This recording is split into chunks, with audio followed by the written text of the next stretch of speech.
नमस्कार, मैं हूं शम्स ताहिर खान और आप देख रहे हैं वारदात। गणतंत्र दिवस का समापन समारोह यानी बीटिंग रिट्रीट शाम ठीक 5 बजे शुरू हुआ। इस समारोह में राष्ट्रपति, उपराष्ट्रपति, प्रधानमंत्री, तीनों सेनाओं के अध्यक्ष और तमाम वीवीआईपी लोग मौजूद थे। राजपथ से सिर्फ 2 किलोमीटर की दूरी पर 5 मिनट के बाद यानी ठीक शाम 5:05 पर एक धमाका होता है। हालांकि यह धमाका बहुत ज्यादा ताकतवर नहीं था, लेकिन यह धमाका इजरायली दूतावास के बेहद करीब हुआ था। इसमें किसी को कोई नुकसान नहीं पहुंचा। लेकिन आपको याद रखना चाहिए कि इजराइल को अगर यह लगे कि उसके किसी शख्स, किसी संस्थान या उसके देश पर कोई आतंकवादी हमला हुआ है, तो फिर वो उसे भूलता नहीं है। और इजराइल ने माना है कि यह हमला सीधे सीधे इजराइल के ऊपर है। लिहाजा दिल्ली पुलिस और तमाम सुरक्षा एजेंसियां अब इस मामले की जांच में जुट गई हैं।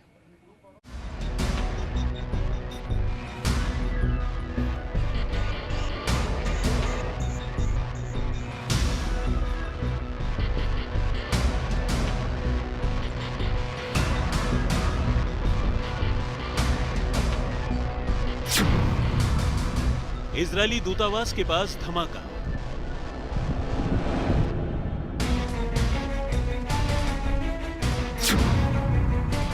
दिल्ली में करीब 9 साल बाद ब्लास्ट।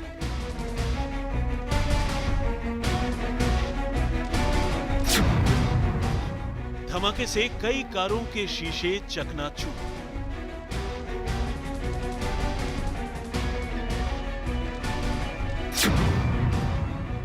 एजेंसियों को बड़ी साजिश का शक।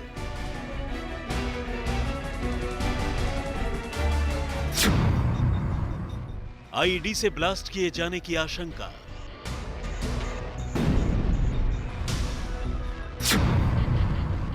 बेहद संवेदनशील इलाके में हुआ धमाका।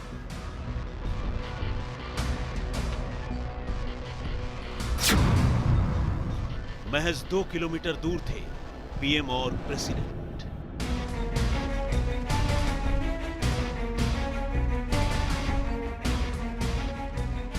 एक तरफ इंडिया गेट के पास चलता बीटिंग रिट्रीट का प्रोग्राम में प्रधानमंत्री से लेकर राष्ट्रपति जैसे देश के टॉप मोस्ट वीवीआईपीज। दूसरी तरफ दिल्ली में किसान आंदोलन को लेकर छिड़ा घमासान और तीसरी तरफ इजरायली एम्बेसी के पास ये बम धमाका। दिल्ली में किसान आंदोलन को लेकर चल रहा बवाल अभी कम भी नहीं हुआ था कि एकाएक इजरायली एम्बेसी के पास हुए बम धमाके से दिल्ली दहल गई। शाम करीब 5:05 पर हुए इस धमाके में बेशक किसी को चोट नहीं लगी। महज 3 कारों के शीशे ही चकनाचूर हुए, लेकिन इस धमाके ने शासन प्रशासन की नींद तो जरूर उड़ा दी।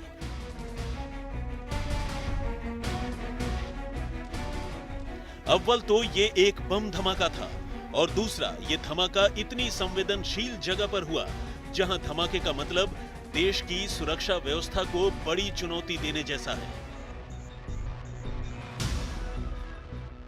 फिलहाल सूत्रों ने दावा किया है कि ये बम किसी ने चलती कार से फेंका और विस्फोटक को रोड डिवाइडर के बीच रखे एक गमले में डाल दिया गया। शुरुआती छानबीन के मुताबिक ये एक आईईडी यानी इम्प्रोवाइज्ड एक्सप्लोसिव डिवाइस था, जिसमें कुछ ही देर बाद धमाका हो गया। फिलहाल पुलिस ने इस मामले की जांच में अपनी पूरी ताकत झोंक दी है। अब इसे इत्तेफाक कहें या फिर साजिश का हिस्सा, इजरायली राजदूत के नाम आज ही एक संदिग्ध लिफाफा भी आया। लिफाफे के ऊपर लिखा था एम्बेसडर टू इजराइल एम्बेसी। अब लिफाफे के अंदर क्या है, फिलहाल दिल्ली पुलिस इसका खुलासा नहीं कर रही है। 5:05 पर यह धमाका हुआ है। लो इंटेंसिटी का यह ब्लास्ट है। बहुत मुमकिन है कि ये आईईडी हो, इम्प्रोवाइज एक्सप्लोसिव डिवाइस। अमूमन जितने भी दिल्ली में अब तक धमाके हुए आईईडी ये एक इम्प्रोवाइज एक्सप्लोसिव डिवाइस होता है, जो कई बार टाइमर के साथ भी इसका इस्तेमाल किया जाता है। वो इस तरीके का धमाका है। लो इंटेंसिटी का ये बम धमाका है जो हमें जानकारी मिल रही है और जो दिल्ली पुलिस ने बताया है। लेकिन चूंकि ये एक संवेदनशील इलाका है, लुटियन जोन का इलाका है, नंबर 1। नंबर 2, इजरायली जो एम्बेसी है तकरीबन 150 मीटर दूर है। इस वजह से इस मामले की संवेदनशीलता को आप समझ सकते हैं। देखिए, एक के बाद एक तमाम जो बड़े अधिकारी हैं, क्राइम सीन आपको दिखाने की कोशिश हम करते हैं यहाँ से, तमाम जो बड़े अधिकारी हैं वो मौके पर पहुंच गए हैं। दिल्ली पुलिस ने पूरे इलाके को घेर लिया है। स्पेशल सेल के साथ साथ बम डिस्पोजल स्क्वाड भी मौके पर है। एनआईए यानी नेशनल इन्वेस्टिगेशन एजेंसी के एक्सपर्ट भी जांच में जुटे हैं। इस इलाके के आजू बाजू में लगे तमाम सीसीटीवी कैमरों की फुटेज खंगाली जा रही है। पुलिस धमाके के पहले और धमाके के दौरान इस इलाके में एक्टिव मोबाइल नंबरों की जांच कर रही है। पुराने संदिग्धों की मूवमेंट खंगाली जा रही है। फिलहाल पुलिस तमाम एंगल से मामले की जांच कर रही है। खास बात यह है कि इजराइल के कई मुल्कों से कूटनीतिक रिश्ते बेहद खराब हैं। वैसे इस मामले में अपने आप में कई सवाल खड़े हो गए हैं। धमाके वाली जगह पर पहुंचकर पुलिस ने सबसे पहले इस इलाके को स्कैन किया कि कहीं आसपास कोई और विस्फोटक तो नहीं है, लेकिन खुशकिस्मती से पुलिस की यह आशंका गलत साबित हुई। मौके से कोई और विस्फोटक नहीं मिला, लेकिन फिलहाल सबसे बड़ा सवाल तो धमाके वाली जगह को लेकर ही है। 6 बजे की कॉल थी। और क्या कॉल क्या थी? क्या कॉल क्या थी? कॉल यही थी कि बम ब्लास्ट हुआ है, वहाँ पहुंचिए। अच्छा, तो कोई नुकसान हुआ है क्या? कोई क्या नुकसान का हमें नहीं पता। शीशे 3 गाड़ियों के शीशे टूटे हैं, वो हमने नंबर ले रखे हैं। तो आपके पास ब्लास्ट की कॉल थी? ब्लास्ट की कॉल थी। अच्छा, बम ब्लास्ट की कॉल थी जी। और ये कहाँ पे होने की कॉल थी? कहाँ पे होने की एड्रेस कॉल? दे रखा है, तुगलक रोड अपना औरंगजेब। तो आपने क्या देखा था? कितनी गाड़ियों के शीशे टूटे हुए थे? हमने गाड़ियाँ नहीं देखी थी। हमने जो पहुंचे, अब हम पहुंचे जब तक इन्होंने कवर कर लिया था। अच्छा जी, कोई इंजर्ड वगैरह हुआ? इंजर्ड कोई नहीं हुआ। ये देखिए, ये जो क्राइम सीन है, यहीं पर ये धमाका हुआ था, जहां पर अभी भी जो एक्सप्लोसिव है उसको कहीं ना कहीं डिटेक्ट करने की कोशिश की जा रही है कि किसी तरीके का कोई बम तो यहाँ पर नहीं है। ये तमाम चीजें यहाँ पर डिटेक्ट करने की कोशिश की जा रही है। लेकिन जरा एक बार ये तस्वीर भी हम आपको दिखाते चले इधर की। ये देखिए, ये पूरा लुटेन जोन का इलाका है, नई दिल्ली का इलाका है।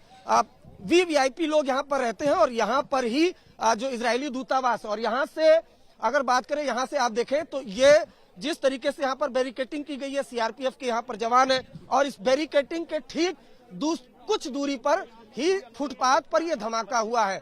और जिसमें जो कार खड़ी थी उसके शीशे टूटे हैं। उसके बाद यहाँ के लोगों ने दिल्ली पुलिस को सूचना दी है और उसके बाद आनन फानन में जो दिल्ली पुलिस है वो मौके पर पहुंची है। अब्दुल कलाम रोड पर जहां ये धमाका हुआ है वो जगह बेहद संवेदनशील है। धमाका इजरायली एम्बेसी के बिल्कुल करीब हुआ है, सिर्फ 150 मीटर की दूरी पर। इजरायल शुरू से ही आतंकियों के निशाने पर रहा है। धमाके वाली जगह से विजय चौक की दूरी करीब 2 किलोमीटर से भी कम है, जहां बीटिंग रिट्रीट का प्रोग्राम चल रहा था। ऐसे में सवाल उठता है कि इतनी संवेदनशील जगह पर ऐसी साजिश कैसे मुमकिन है? क्या यह धमाका स्पेशल सेल और दूसरी एजेंसियों के इंटेलिजेंस इनपुट की चूक नहीं है? सूत्रों की माने तो यह धमाका शाम करीब 5:05 के आसपास हुआ, जिसकी खबर सबसे पहले एक इजरायली मूल के नागरिक ने ही पुलिस को दी। धमाके के फौरन बाद उसने मौके की कुछ तस्वीरें खींची और उन्हें पुलिस को भेजा, जिसके बाद दिल्ली पुलिस के साथ साथ तमाम सुरक्षा एजेंसियों का पूरा लवाजमा ही हरकत में आ गया और मामले की जांच शुरू कर दी गई। श्वेता सिंह और जितेंद्र बहादुर सिंह के साथ अरविंद ओझा, दिल्ली आज तक। दिल्ली में इजरायली दूतावास के बाहर पिछले 9 साल के अंदर यह दूसरा हमला है। 2011 में भी इजरायली दूतावास के बाहर एक धमाका हुआ था। आज के धमाके के बाद दिल्ली पुलिस समेत तमाम सुरक्षा एजेंसियों ने जांच शुरू कर दी है। एनआईए की टीम यहां पहुंची, दिल्ली के पुलिस कमिश्नर यहां पहुंचे और लगातार सुरक्षा एजेंसियां इजरायली दूतावास के संपर्क में हैं और इस धमाके के पीछे की साजिश को तलाशने की कोशिश में जुटी।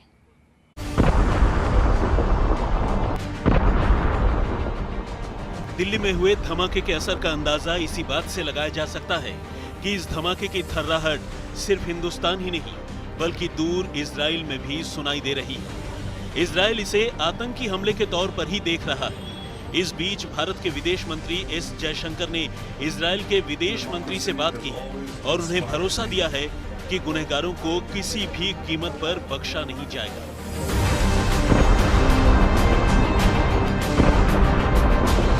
ये धमाका तब हुआ जब शुक्रवार को भारत और इजराइल अपने राजनयिक संबंधों के 29 साल पूरे होने का जश्न मना रहे हैं। भारत में इजराइल के दूतावास ने इसे लेकर एक ट्वीट भी किया है। इजरायली दूतावास के ट्विटर हैंडल से ट्वीट किया गया है कि जैसा कि हम अपनी साझेदारी की सालगिरह का जश्न मना रहे हैं, आइए एक नजर डालते हैं पिछले साल के उन महत्वपूर्ण क्षणों पर जिन्होंने हमारे रिश्ते को पहले से ज्यादा मजबूत बनाया। लेकिन इस खुशनुमा माहौल में मानो इस धमाके ने रंग में भंग डालने का काम कर लिया। उधर गृह मंत्री अमित शाह खुद पूरे मामले पर नजर बनाए हुए हैं। उन्होंने इंटेलिजेंस ब्यूरो से लेकर दिल्ली पुलिस के कमिश्नर तक से बात तो की ही, इस मामले से जुड़ी हर छोटी बड़ी अपडेट उन तक पहुंचाने की बात कही। हालांकि शुक्रवार को ही गृह मंत्री अमित शाह को पश्चिम बंगाल के दौरे पर जाना है। दिल्ली में धमाके के बाद एयरपोर्ट और तमाम सरकारी इमारतों की सुरक्षा बढ़ा दी गई है। भारत में इजरायल के राजदूत रॉन मल्का ने कहा है कि दूतावास में सभी लोग सुरक्षित हैं। दूतावास को हाई अलर्ट पर रखा गया है। दूतावास के अधिकारियों ने दिल्ली पुलिस का सहयोग करने की भी बात कही है और कहा है कि वो विदेश मंत्रालय के संपर्क में भी है। सुरक्षा यहाँ पर रहती है और इसीलिए ये देखना होगा कि आखिर ये कार्रवाई को अंजाम अगर दिया गया तो कब और किस तरीके से दिया गया। ठीक इसके पीछे वाला जो हिस्सा है आप देखिएगा, वहां पर अभी भी उसे घेर कर रखा गया है, लेकिन आपको सुरक्षाकर्मी दूसरे हिस्से में मौजूद नजर आएंगे। यहाँ पर जो है वो एनआईए की टीम यहाँ पर भी पहुंच के और जो फोरेंसिक्स की टीम है वो यहाँ पर पहुंच के यहाँ से देखने के लिए कि किस तरह के एक्सप्लोसिव्स थे, क्योंकि जब तक वो चीजें, एक लो इंटेंसिटी आईईडी था ये तो पता है, लेकिन ऐसा नहीं है कि लो इंटेंसिटी आईईडी से किसी को नुकसान नहीं हो सकता है। अगर कोई व्यक्ति वहां पर रहेगा तो उसे काफी आघात हो सकता है, जान भी जा सकती है। उधर इजरायल ने इस धमाके को एक आतंकी कार्रवाई के तौर पर लिया है। राजधानी यरूशलेम में एक इजरायली अधिकारी ने अपना नाम न बताने की शर्त पर खबर दी कि इजरायल की सरकार इसे आतंकी कार्रवाई के तौर पर देख रही है। हालांकि दिल्ली पुलिस भी इस धमाके को आतंकी कार्रवाई के तौर पर ही लेकर चल रही है। ये बम भले ही लो इंटेंसिटी का था और इस विस्फोट में भले ही कोई घायल नहीं हुआ, लेकिन दिल्ली पुलिस को शक है कि साजिश की जड़ें बेहद गहरी हैं। अब किसने, क्यों और कहां इस साजिश को रचा, दिल्ली पुलिस उसकी तलाश में जुटी हुई है। पुलिस का कहना है कि यह धमाका लो इंटेंसिटी का था और इसका इरादा सनसनी पैदा करने का था। इससे पहले भी साल 2012 में दिल्ली के इजरायली दूतावास के पास एक धमाका हुआ था। उस धमाके में एक शख्स गंभीर रूप से घायल हो गया था।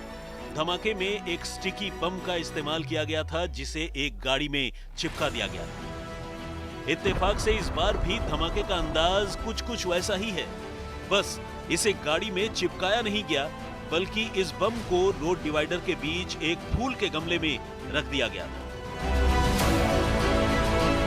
हिमांशु मिश्रा और तंसीम हैदर के साथ अरविंद ओझा, दिल्ली आज तक। धमाका बेशक छोटा हो, लेकिन क्या साजिश गहरी थी? पूरी कहानी इस ब्रेक के बाद आप देखते रहिए वारदात। धमाका बेशक छोटा था, लेकिन क्या साजिश गहरी थी? जांच इसी बात की हो रही है। पुलिस को यहां से सिर्फ एक आईईडी मिली है। इसके अलावा पुलिस धमाके के वक्त के तमाम कॉल्स डिटेल को भी खंगालने की कोशिश कर रही है। धमाके के बाद क्या कुछ हुआ, आइए आपको कैमरे की नजर से दिखाते हैं। 5:05 पर ये धमाका हुआ है और तस्वीरें अगर आप देख पाए जो आज तक के पास एक्सक्लूसिव है कि किस तरीके से अगर आप वीडियो देख पा रहे होंगे धमाके की, जिस वक्त ये धमाका था उसके कुछ देर बाद की, तो जो एक इजरायली शख्स की आवाज भी आ रही होगी। सबसे पहले वो बाहर निकलता है, वो वीडियो बनाकर तुरंत दिल्ली पुलिस के अधिकारियों को, अपने इजरायली दूतावास के जो बड़े अधिकारी हैं उनको भेजता है। उसके बाद आसपास जो कार के शीशे होते हैं उसकी तस्वीरें भेजता है। उसके बाद तुरंत दिल्ली पुलिस वो यहाँ पर आनन फानन में आती है। कोई बड़ा अधिकारी है वो यहाँ पर पहुंचे हुए थे, ऐसी जानकारी मिली है, लेकिन वो यहाँ से निकले हैं। तो फिलहाल स्पेशल से के तमाम जो बड़े अधिकारी हैं वो एक के बाद एक आए, लेकिन अलग अलग टीमों को यहाँ पर बुला लिया गया है। दिल्ली पुलिस का कहना है कि ये लो इंटेंसिटी का ब्लास्ट है, लेकिन जैसा कि मैं 4 बातों के जरिए आपको बताना चाहूंगा। जो सबसे पहली बड़ी बात है जिसका हम जिक्र 2-3 दिन से कर रहे हैं, 26 जनवरी के दिन जमकर हिंसा हुई थी, उसको लेकर दिल्ली पुलिस पैनिक मोड में है। उसके अलावा दूसरी जो बड़ी बात है कि 2012 में पहले भी इजरायली दूतावास की एक कार को स्टिकी बम से निशाना बनाया गया था। उसके बाद तीसरी जो बड़ी बात है, बीटिंग रिट्रीट हो रहा था और इसी दौरान जो यहाँ पर जो लुटियन जोन का इलाका है वहां पर इजरायली दूतावास से तकरीबन 150 मीटर की दूरी पर यह धमाका हुआ। धमाके की जानकारी दमकल विभाग की टीम को मिली, स्पेशल सेल के अधिकारियों को मिली। न सिर्फ इतना बल्कि जो यहाँ पर आपको दिखाएंगे, एक बार कैमरा पर्सन कहेंगे कि वो दिखाएं आपको तस्वीरें। ये जो कॉर्डन ऑफ किया गया है, जहां पर धमाका हुआ वहां बंगला नंबर 6 है, वहां से एक शख्स ने कॉल की है। उसके बाद फिर आनन फानन में स्पेशल सेल की टीम यहां पर पहुंची हुई है। जो क्राइम सीन है वहां पर ये सुराग तलाशी जिसे कहते हैं वो यहां पर की जा रही है। देखिए ये अभी भी जो बड़े तमाम अधिकारी हैं वो पहुंचे हुए हैं। दिल्ली पुलिस कमिश्नर ने खुद पूरी डिटेल ली है कि आखिर यहां पर क्या कुछ हुआ है। स्पेशल सेल के बड़े अधिकारी पहुंचे हुए। तो वारदात में फिलहाल इतना ही, मगर आज तक पर खबरों का सिलसिला लगातार जारी है। नमस्कार, मैं हूं अंजना ओम कश्यप। हमें उम्मीद है ये वीडियो आपको पसंद आया होगा। लेटेस्ट खबरों के लिए यूं ही देखते रहिए आज तक, और इस वीडियो के पसंद आने पर लाइक, शेयर एंड सब्सक्राइब करना ना भूलें।